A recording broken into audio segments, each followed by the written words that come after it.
The Raven. Once upon a midnight dreary, while I pondered, weak and weary, over many a quaint and curious volume of forgotten lore, while I nodded, nearly napping, suddenly there came a tapping, as of someone gently rapping at my chamber door. "'Tis some visitor," I muttered, tapping at my chamber door. "Only this, and nothing more." Distinctly I remember, it was in the bleak December, and each separate dying ember wrought its ghost upon the floor. Eagerly I wished the morrow, vainly I had sought to borrow from my books surcease of sorrow, sorrow for the lost Lenore, for the rare and radiant maiden, whom the angels name Lenore, nameless here forevermore.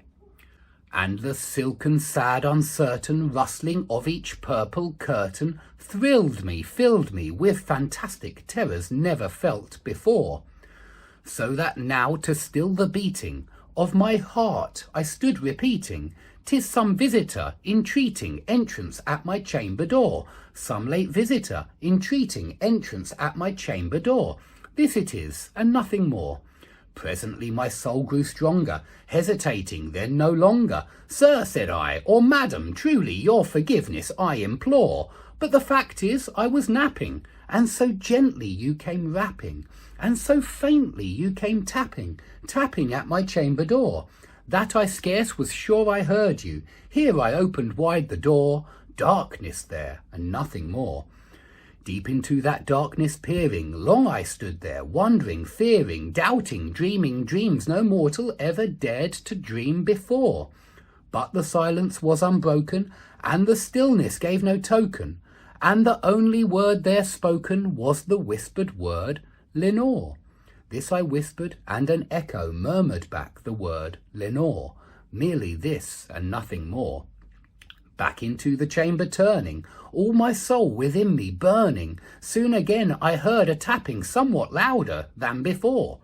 "Surely," said I, "surely that is something at my window lattice. Let me see then what thereat is, and this mystery explore. Let my heart be still a moment, and this mystery explore. 'Tis the wind, and nothing more."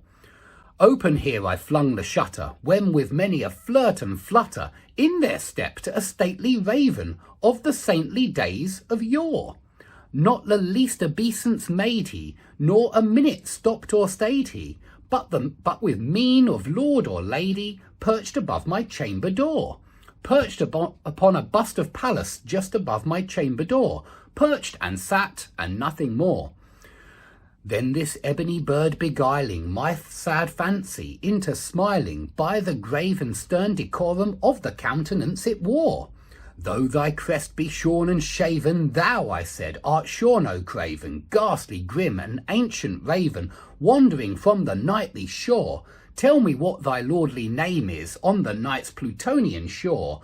Quoth the raven, "Nevermore." Much I marvelled this ungainly fowl to hear discourse so plainly, though its answer little meaning, little relevancy bore. For we cannot help agreeing that no living human being ever yet was blessed with seeing bird above his chamber door, bird or beast upon the sculptured bust above his chamber door, with such name as Nevermore. But the raven sitting lonely on the placid bust spoke only that one word, as if his soul in that one word he did outpour. Nothing farther then he uttered, not a feather then he fluttered, till I scarcely more than muttered, "Other friends have flown before. On the morrow he will leave me, as my hopes have flown before." Then the bird said, "Nevermore." Startled at the stillness broken by reply so aptly spoken, "Doubtless," said I, "what it utters is its only stock and store, caught from some unhappy master, whom unmerciful disaster followed fast and followed faster, till his songs one burden bore, till the dirges of his hope that melancholy burden bore, of never, nevermore." But the raven still beguiling all my fancy into smiling, straight I wheeled a cushioned seat in front of bird and bust and door. Then upon the velvet sinking, I betook myself to linking fancy unto fancy, thinking what this ominous bird of yore, what this grim, ungainly, ghastly, gaunt and ominous bird of yore meant in croaking nevermore. This I sat engaged in guessing, but no syllable expressing to the fowl whose fiery eyes now burned into my bosom's core.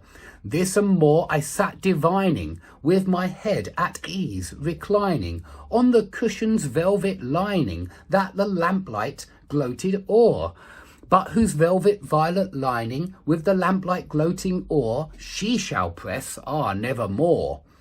Then methought the air grew denser, perfumed from an unseen censer, swung by seraphim, whose footfalls tinkled on the tufted floor. Wretch, I cried, thy God hath lent thee, by these angels he hath sent thee, respite, and nepenthe from thy memories of Lenore. Quaff, oh quaff this kind nepenthe, and forget this lost Lenore, quoth the raven, nevermore. Prophet, said I, thing of evil, prophet still if bird or devil, whether tempter sent or whether tempest tossed thee here ashore. Desolate yet all undaunted, on this desert land enchanted, on this home by horror haunted, tell me truly, I implore, is there balm in Gilead? Tell me, I implore. Quoth the raven, nevermore.